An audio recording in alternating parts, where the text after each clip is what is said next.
This is Antonio Moore. I'm here on Tone Talks on YouTube channel. I'm here with Jared Page, a professional NFL player, of course, also a UCLA Bruin, just like myself.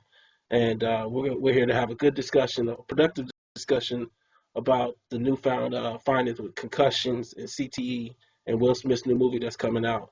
And I just want to give Jared a chance to introduce himself to the audience, say hello as well.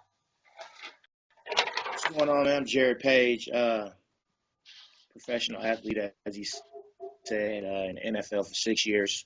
2 years after that, after I retired, played baseball for 2 years. I went back and finished my school and went on to become a financial advisor now for Morgan Stanley. But I think it's a very interesting topic that I think definitely needs to be touched on. The things that go on out there on the football field and the lasting effects that come from it. Yeah, cool. And I appreciate you coming on and having this discussion. So many people worry about their image even after football to the point where we can't get honest dialogue going on so that everybody can get some productive and good information, even beyond the science of it all, the real impact, because there's a lot of black parents out there that are pushing their children into this sport and for the good or the bad of it don't have the full information of how this thing really goes. You know what I'm saying? No, definitely, no doubt. There's a monetary compensation that comes with it, and a lot of times that's what people are chasing. But I think they need to know, what the risks are that are involved with that. Yeah. And so I guess the first question is, so you went to UCLA, right? What years was that? 02 to 06. Did we beat USC them years? I didn't get one, man, but they did it a year after I left, though. So they held it down after I left. Some dudes that were on that same squad with me. Okay. And what positions did you play while you were at UCLA? I played safety, man. I played safety on the football team, and I was starting center fielder on the baseball team as well. Okay, that's cool. And then so you went on to the NFL. What team did you start off with? I started with the Kansas City Chiefs. I was there for 4 years. My 5th year, I was traded to the New England Patriots, and I finished out my last year with the Philadelphia Eagles and the Vikings. I got released from the Eagles week 11 and got picked up by the Vikings next week and finished out the season there. Okay. And play baseball. And then while you were playing, did you play safety the whole time as well in the league? Yeah, I was a free safety. I actually, one of those years I played strong safety, but yeah, I was a safety, all 6 years. Okay. And so, I had the piece I shared with you came out of Vice Sports, and it's called Football's War on the Minds of Black Men. And that's dealing with not only the concussion issue primarily, but also the reality of this whole mindset that this is an escape from, poverty, and dealing with how real that actually is when we look at the numbers. So I what I wanted to do was just kind of get into a candid discussion about this concussion issue and what you're seeing as it reverberates through the league and what you're hearing about young men. Are they showing some kind of, and I don't want to call it being scared because I think it goes so much deeper than that, but some sort of fear about how their life might look after football or even during football as you're talking to close friends, associates, people of the sort. Clearly we can see that a few people have walked away from the game now, citing that as the reason. The future, ramifications that they might face as far as some health issues. Guys have already stepped away from the game early in their career, so we've seen that happen already. I don't think it's as big around the league, as it is with guys who aren't playing on a higher level now. So you got parents figuring out what's going on. You have younger kids figuring out what's going on, and that's probably affecting their decision of whether these kids are going out and playing Pop Warner, whether they played throughout high school, and whether they're playing at these major, Division I college programs. Because the guys that are already there at those programs and already in the NFL, I don't think you're seeing it as widespread, as you're seeing it on the younger levels where, parents, not the kids really aren't making the conscious decision because they don't understand it yet, but you had the parents or the guardians making that conscious decision that they don't really want, their kids in that type of sport. And what's interesting about that dynamic that you bring up right now is, Bennett Amalu is the doctor that exposed this, and There's accusations the NFL has known about this for a long while before he even came out. And, he comes out with the Times article this past Tuesday saying that he believes over 90% of NFL players, active NFL players, have some form of CTE while they're playing today. And he also said that he never investigated one brain that didn't have CTE from the NFL player after post-mortem. So I guess, being candid with you, does that bring any personal fear that you yourself might have that issue as well as you go forward? I mean, it always scares you a little bit to hear about it. I mean, you just have to think back about your play style. Certain dudes have different play styles, and I was a big safety, but I was more about I wanted to intercept the ball.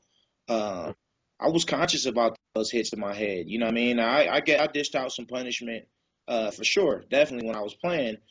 But if it's a choice between that or getting to the ball, I'd rather get the ball. I'm not really the guy that wants to go. I don't want to make 100 tackles. I didn't want to make 100 tackles when I was playing. And there's guys that are definitely conscious of the fact that what all of those collisions, can mean to you later. And they play with a different style. And then there's guys that you see really could, they throw caution to the wind and they really don't care, and they'll run into anybody. And it is a little scary to wonder, what's going to happen, later on down the road as a result of that. And, the rhetoric or the, quote unquote facts that you're going to hear the league talk about is that it's not common in all NFL players and only some people come up with it. So there's a situation where if they knew the true numbers, I'm not sure that we would get that anyway. It's a $1 billion industry, and I'm not sure we would get the actual facts from the league in the first place on an issue like this, because it's really something that, like I said, the energy for kids playing this sport is definitely dropping. The guys that are already in it, that are already making money, I think they're still going to stay. I don't think, they're going to lose. They lost a couple now already this year, but I don't think, it's going to affect them on that level. But the Pop Warner kids, the high schoolers, I think we're going to start seeing an effect. And I think the NFL is definitely going to want to avoid something like that. So now I have like three different kind of questions I want to ask you. Let me start with the first one. So do you find yourself, knowing this stuff now, and it's just coming out, I don't know how much you know about it, it's just coming out for the general public to understand CTE and how it creates this mass that makes you have aggression issues, deals with your ability to control like certain behavior. So do you ever find yourself like having a short temper and wondering, is this really me, or is this like a possible issue I might have? I haven't. I started playing. I don't know if it's that I haven't played the game as long as a lot of other guys. I didn't start playing football until high school. So I definitely missed out on a lot of those hits, from some of those Pop Warner years that, a lot of guys took. But I started playing Pop Warner in the ninth grade, so, because I wasn't old enough to play varsity for the high school, and I'd rather play, for the Pop Warner team. A lot of friends still playing. So that's when I started playing football. My temper hasn't really changed. I kind of had, I had a short fuse at times when I was younger. And I actually think I've gotten better with it, rather than worse. But like I said, you got people with all different types of play styles. I only had, while I was playing, honestly, two times where I remember I had a concussion, to where I made a hit twice, and I got up from that hit and was like, man, you know what I mean? And I played the rest of the game. I did. I didn't come out. I didn't say anything.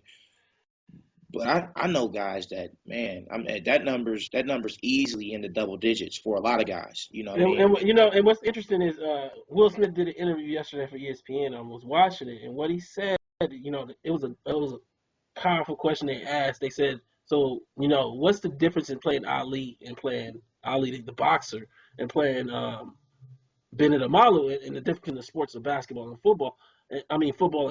Football and boxing. And what he actually said was, with boxing, when you get a concussion, the fight's over.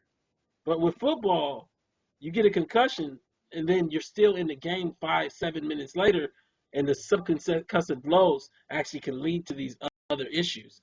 You know, I thought that was really interesting. You know what I'm saying?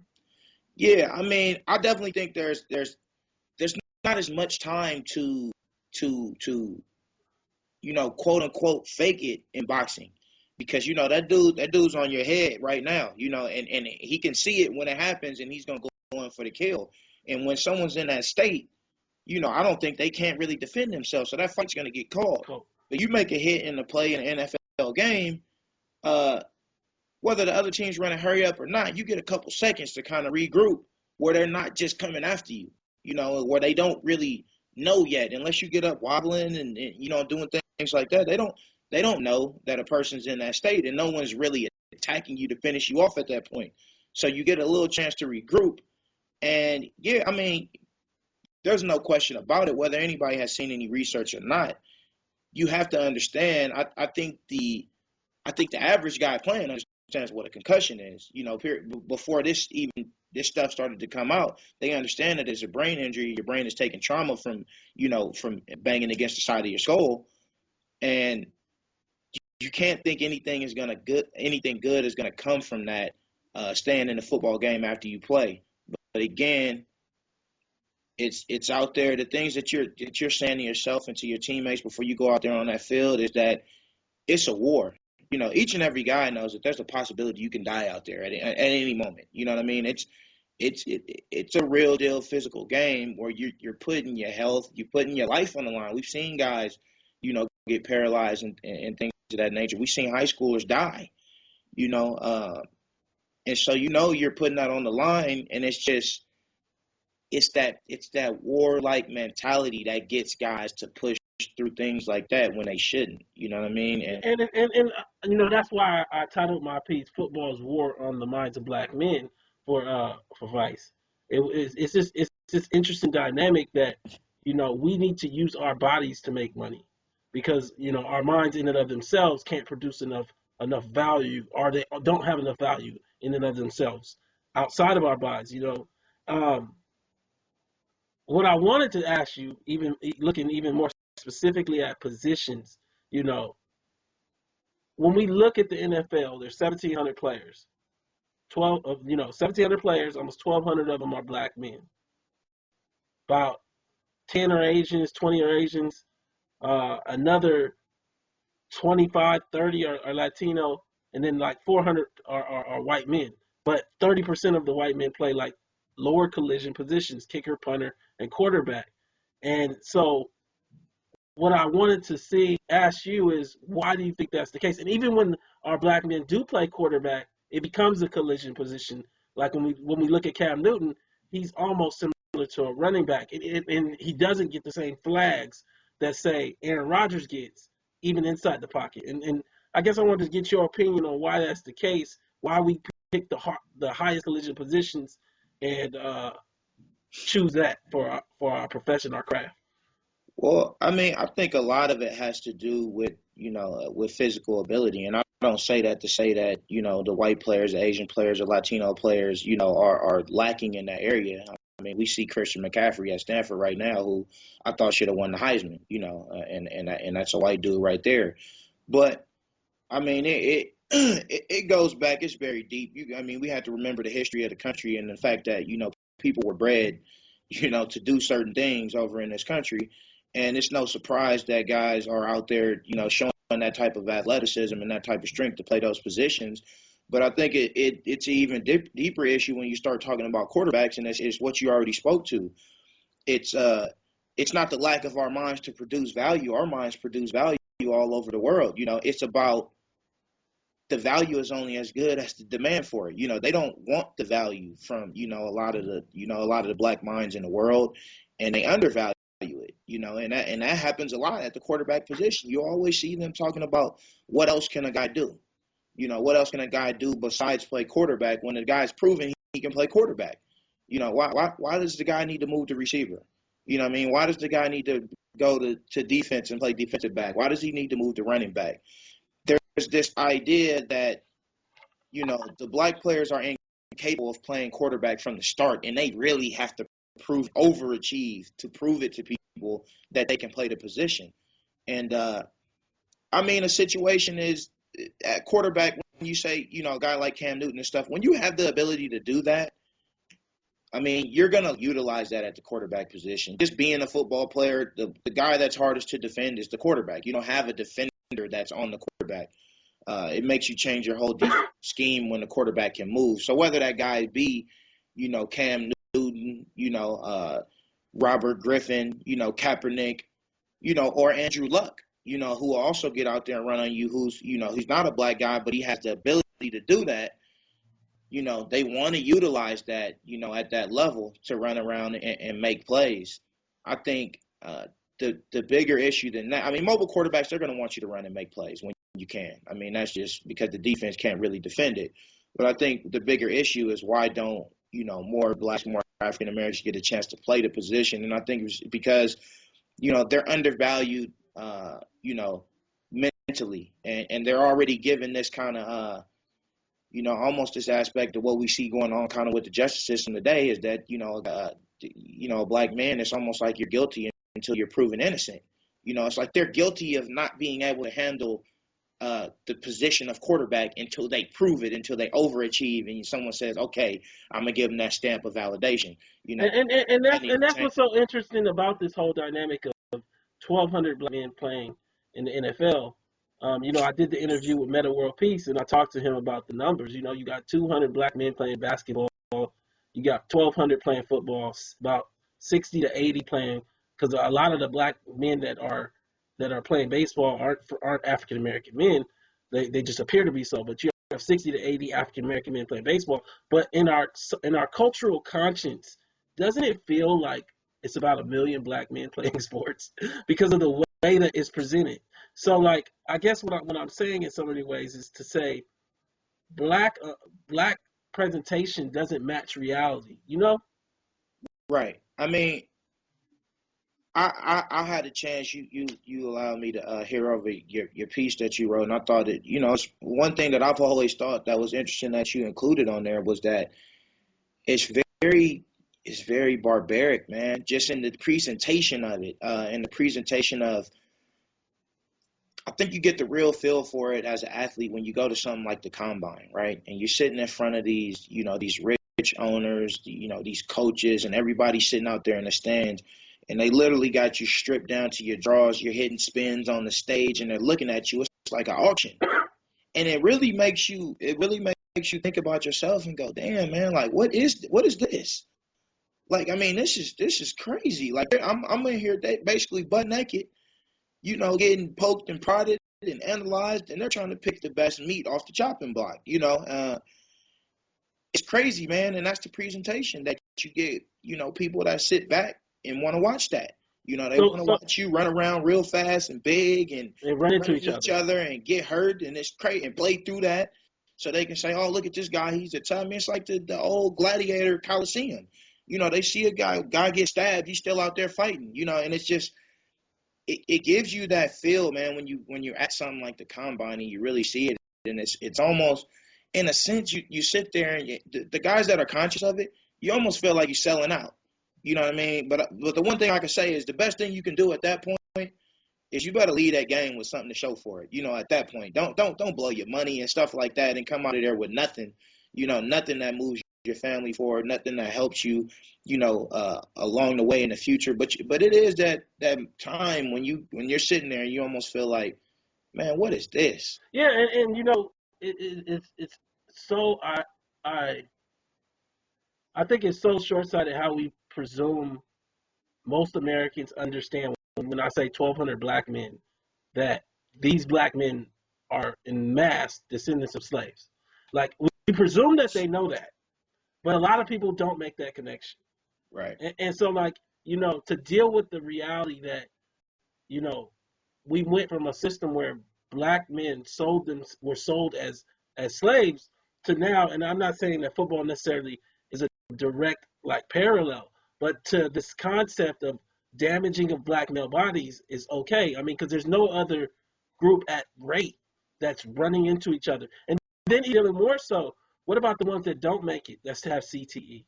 Because to make 70% of a league that's so highly specialized out of 6% of the population, how many had to fail? How many had to have their bodies churned through to get that 70%? And you know, I think of it like orange juice almost. Like how many oranges you gotta squeeze to get a bottle of orange juice? A Well, whole.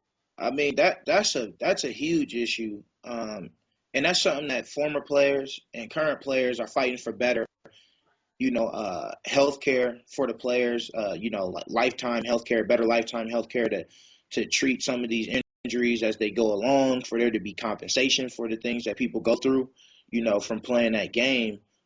In a multi-billion-dollar industry where they racking in the bucks every single day. Not just on Thursdays, Sunday, every day, not Every day. Mondays, And, every and, and day. even and even and then what's a trip is, you know, when you start to go down the Pandora's box and deal with Adrian Peterson, you start dealing with Ray Rice, you start dealing with Greg Hardy, and start asking that hard question: is this that individual, or is it a form of disability that has come from playing this game that's causing these immediate reactions? Even when we look at Odell Beckham this past Sunday, and I know a lot of it is just the rage of the game, but when you're so out of line, like what we saw from Odell, shouldn't there be a check? And I even bring this up in my piece. Shouldn't there be a check like concussions? Like, pull this guy and let's check whether he's right, because he's just out of control. Yeah, and I think a lot of that comes from, it's not just the rage of the game. You spend a lot of your life in that rage. It's practice. It's a battle every day. It's a battle every day when you go out there on the practice field. It's not just, that's what a lot of people see. They don't understand that there's two very difficult practices during the week already. You know what I mean? To where you're in that element already when you're out there competing on the practice field, and then it just goes to another level on game day. But it's not as if guys are in a walkthrough all week and then only go play like that on the weekends. There's several guys in battles for their position, in battles for their livelihood. They got kids, they got wives, they got families at home, and maybe even beyond that, they got the parents. They got cousins, they got people that they're taking care of, and this is their life. So they come to the facility every day with that mentality. It's hard to turn it off when you leave, because that is your life. That is your life on a daily basis, is to think like that and to react to situations in that manner and to carry yourself in that manner, and to have to turn it off, when you go home. And I'm not sure, to what level, because I don't have the research or anything, what part of that, the physical violence of the sport and the hits, if that leads to chemical imbalances within a person, because I do know that there's a bunch of players in the league who are bipolar. You know what I mean? I feel like a lot of them aren't going to get diagnosed until they leave, because there's kind of that stigma that people don't want to have an issue, but there's definitely players in the league that you can see, and you can just see through people's actions and the way they act in certain situations that something is wrong with them, and they need to see somebody about that. But, a lot of times it goes overlooked. I mean, hey, until it turns into a Greg Hardy, until it turns into Ray Rice, Nobody cares. nobody even wants to bring it up. Nobody cares. Not Nobody the wants to family, bring it up. no, not the NFL team. And I think that, the Nation did this piece. Michael Smith from the Nation did this piece called "For Black Boys: The NFL and Traumatic Brain Injuries."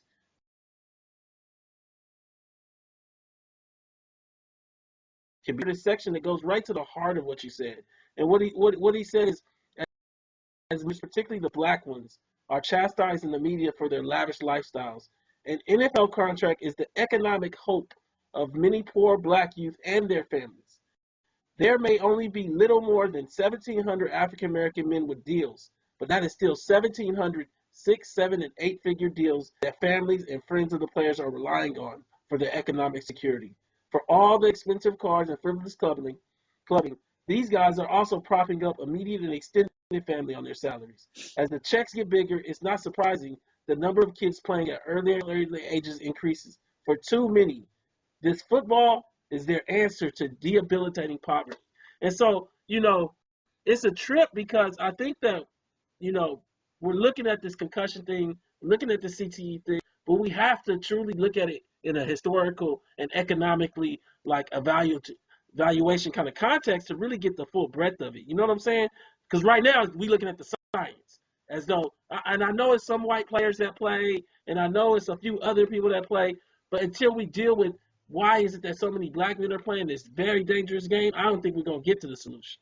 Well, yeah, I mean, and it goes back to what we talked about earlier, in that, the minds of the black youth are undervalued, and they're not only are they undervalued, they're just not wanted.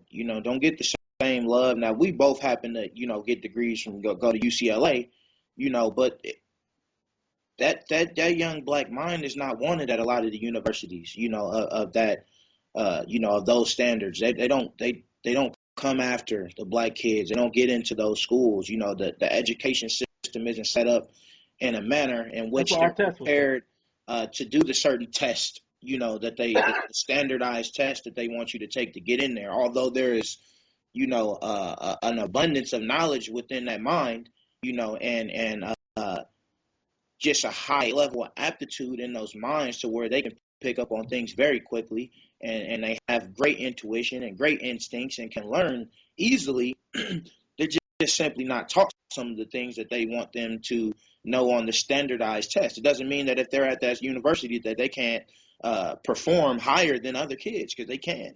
And then, but then even I think it's a trip because, like, we get into this dynamic of, like, you don't get paid until you get to the NFL, but you rack up the injuries all the way through. Now I can understand Pop Warner because nobody eating. I can understand high school because nobody eating. But when you get to the university level and there's a lot of bread being made, and they tell you you're getting paid with a scholarship, the interesting dynamic is how many of these players don't even get to really use the scholarship because they tell you what to major in. They tell you pick between these majors. So then it's effectively giving you like food stamps, how you can't use food stamps on liquor, or you can't use, it's like giving you a scholarship, but then that's how you got paid on a scholarship. But then you can't use it how you want to. A lot of times they're being funneled into one of four majors, sociology, very simple majors, so they can stay eligible because they can't do enough hours to do the science classes and things of the sort. So it's like you can't get paid till you get to the NFL, and by then your body a lot of times is broken down. You know what I'm saying? Right. I mean, UCLA was definitely one of those schools that didn't do that. Allow you to choose your own major, and then again, you still have a lot of guys that choose some of those majors. But we had guys majoring in math. That's what I came in to do. I ended up finishing with political science as my major. But you had a chance to choose there. But again, a scholarship check, man, it's more money than a lot of us have seen growing up. I finally had, four figures in my bank account, at one time. I had never seen anything like that before. But, the school will lead you to believe that they're dishing out money for that. I mean, the simple fact is all they're doing is allowing a few more kids to go to the school, without taking a tuition. So, yeah, the opportunity cost, they're losing a little opportunity cost, but they can let some other students into the school to cover that. The millions and millions of dollars that football program is bringing in per year, man, these guys aren't compensated at all for that. Yeah, I think they did. They looked at the University of Texas, and each player's value to the school is like $3 or $4 million. They looked at Louisville's basketball team, and each basketball player was like valued at like $12 million.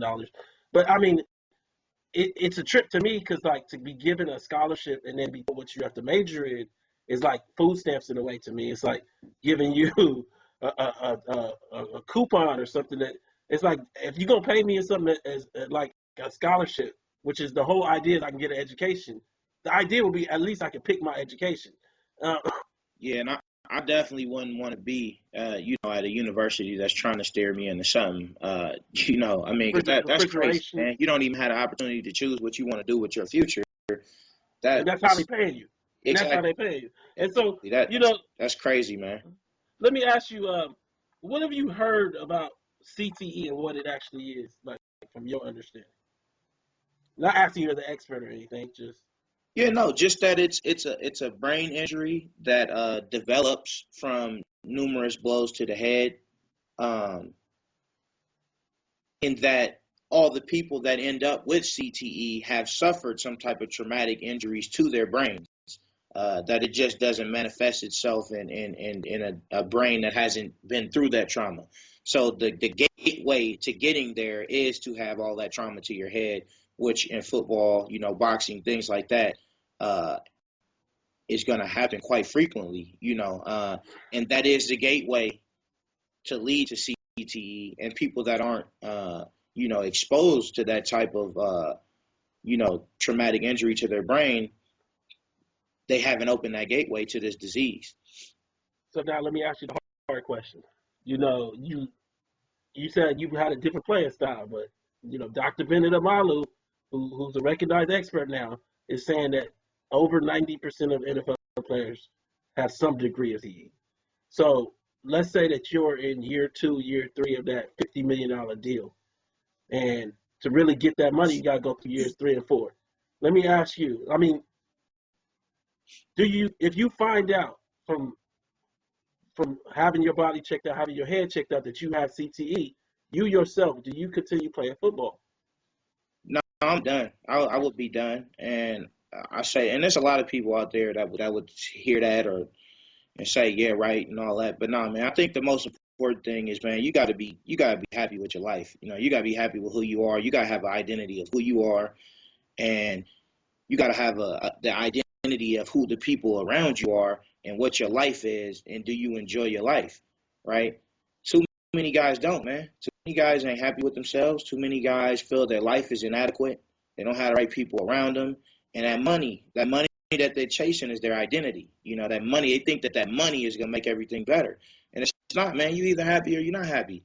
I retire easily if I knew I was out there killing myself, and they told me that I already was showing signs of that. I'm done, man. I mean, because what is that money worth? I love my life. You know what I mean? I got a wife, I got 2 kids. I'm happy. Like, I'll forego that so that I can be here longer with them. You know what I mean? So that I can continue to enjoy my life. That money and what it's going to do to your body, you got to be more than money. And I tell guys in the business that I'm in now, I'm helping these guys financially, but my number one thing to them is be bigger than your money. Like, don't let your money's not your identity. Now, you're going to use your money, to have power and influence in certain situations, but that is not your identity. You got to stand on something. You got to set the values that you stand for. You know what I mean? You have an ideology that you stand for, and that's you. You know what I mean? So if you're happy with that, you'll be able to walk away from the game. If you realize there's some health ramifications that are already affecting you, you can do that. When you're unhappy and you don't really know who you are, no money in the world is enough. So you're gonna keep trying, no matter whether it puts you at risk or not. You're gonna keep going for it. Now I just think we gotta have more dudes that are happy, man, that are happy with who they are.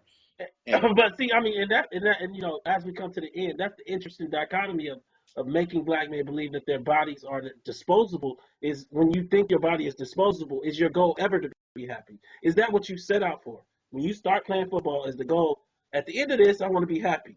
And so I don't think so. I don't think so, because you start off saying my body is disposable. Being happy and your body being disposable don't necessarily correlate. Well, I think that your goal is to be happy, but I don't think they understand what happiness is, because a lot of us grow up poor. We grow up in the inner city, but the thing is, we equate happiness with money too often, in the black community.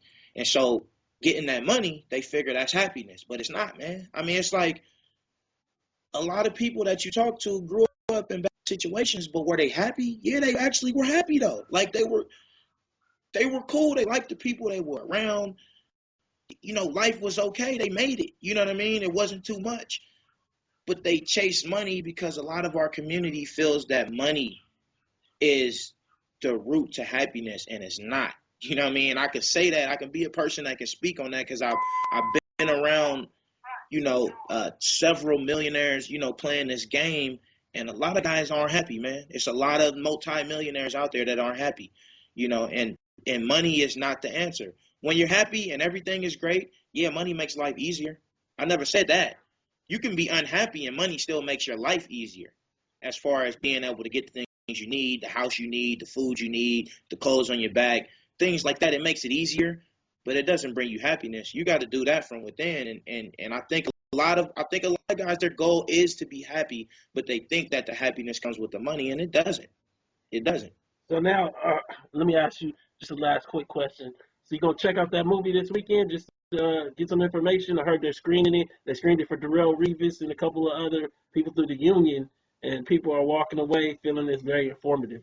I'm definitely gonna watch it. I mean, there's no question. I think if you're a guy that's played this game, even if you're just a fan that watches this game, it's important that you go out and see what's going on. You know what I mean?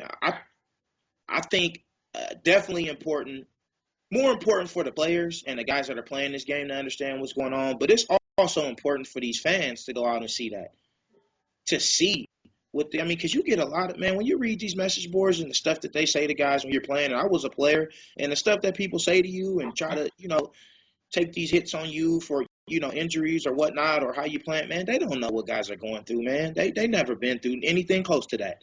You know what I mean? And if you think just because you grew up struggling and all that you've been through, you ain't been through that. You know what I mean? I've been through that too. But you haven't been through the rigors that it takes to be an NFL player, you know what I mean, and play at a top level and what your body goes through on a daily basis. They don't see that side. They see the glorified, glamorous side of it that they see on Thursdays, on Sundays, on Mondays, what they see on Hard Knocks, who's going to cut and edit, copy and paste whatever they need to make it be a product that you want to watch on HBO. But they don't see the everyday of what goes into it. And this movie is going to show people what goes into it, as far as the health wise, and one of the most major parts of the body, the brain, the damage that it's doing. I think people need to have a respect for that. When you get ready to open your mouth and turn on your keyboard to start typing these messages and saying these things to players, you need to understand what they're going through, and what the possible ramifications are, when you leave. But yeah, I definitely want to know. If you're a guy and you're playing and you don't want to know, I just think that you're very scared, and that's an ignorant stance. You should always want to know. That's like the person that, and I know we see this a lot in our community, in the Black community, the person that doesn't want to go to the doctor. I mean, hey, I understand you don't want to hear bad news, but I'd rather hear the bad news earlier than later. Than when they're telling me they can't do anything about it and it's been too long and it's progressed too far. Now you need to hear that earlier. So don't be scared of what's going on. You got to learn about it. You got to just embrace it, and you got to figure out what you can do to help. You know what I mean? Don't run from it. Don't be scared of it. Yeah, I appreciate you so much, man, for coming on and talking to us today here on Tone Talks, talking to me today, actually. And, this is a productive discussion, a necessary discussion. Everybody should go out and support Concussion. Will Smith's new movie this coming weekend comes out Christmas Day. Anything last you want to say to the audience here? No, I mean, pretty much what I said before. I mean, I want more people to support the movement on that, you know what I mean, and really look into, the mental health effects that come with playing the game. Some of us are fortunate enough to get out of there without having those lasting effects, without it taking a toll on us. But then we have the guys that go out and react badly in numerous situations. And just for people to be aware, I'm not saying that they're not grown men and that they don't have a choice to be made, that there's not a choice there when they choose the wrong decision, but understand the background that comes behind these guys blowing up and things like that. And they're still wrong because they're still grown men and they know the difference between right and wrong. But I just wish more people would understand what goes on in this game on a daily basis, the physical trauma that people take and the real actual effects that it has on these guys' brains. It's not phantom. You know what I mean? I think a movie like this lets people know this is not some phantom stuff that we're talking about. When people say that a guy like, a Ray Rice or Greg Hardy say, hey, man, they're bipolar, like they're really suffering from something's going on. You know what I mean? It's real. Like this type of movie is going to show, like, this is real. Guys really have real deal problems from playing this game, that they may not have had when they got into it. No, I totally see the point. That's why I wrote the piece I wrote. That's why I'm reaching out to you to get this out to the audience. Again, thank you for your time today. And, keep pushing on and good luck in Morgantown. Right on, man. Appreciate you.